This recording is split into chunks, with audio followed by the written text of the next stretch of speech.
কাবা ঘরের 4টা কর্নার আছে, এর মধ্যে একটা কর্নারের নাম হচ্ছে রুকনুল হাজারিল আসওয়াদ, ব্ল্যাক স্টোন কর্নার। এই হাজারুল আসওয়াদের এই কর্নারে একটা পাথর আছে, এই পাথরটাতে চুমু দেওয়ার জন্য লোকজন ধাক্কাধাক্কি করে। আপনারা যারা হজ উমরা গিয়েছেন দেখছেন না, এই হাজারুল আসওয়াদে চুমু দেওয়ার কারণ হচ্ছে এই পাথরে চুমু দিলে যিনি চুমু দেয় তার গুনাহগুলো এই পাথর টেনে নেয়। এই হাজারুল আসওয়াদ পাথর আপনার পক্ষে সাক্ষী দিবে, এটাকে আল্লাহ ঠোঁট দিবে, মুখ দিবে, চোখ দিবে, আর আল্লাহর সামনে দাঁড়িয়ে কিয়ামতের দিন বলবে, আল্লাহ তোমার এই বান্দা তার 2 ঠোঁট দিয়ে আমাকে চুমু দিয়েছিল, এর জান্নাত না দেওয়া পর্যন্ত আমি এই পথকে ছাড়বো না।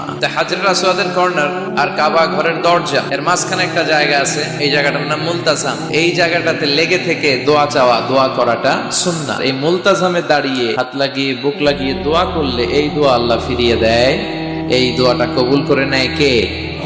সাহাবারা এটা করতেন। কিন্তু এই মুলতাজামে তো সহজে জায়গা পাওয়া যায় না, লক্ষ লক্ষ হাজী সাহেব মুতামিরুন উমরাকারীরা ধাক্কাধাক্কি করে ওই জায়গায়। তো এক ইমাম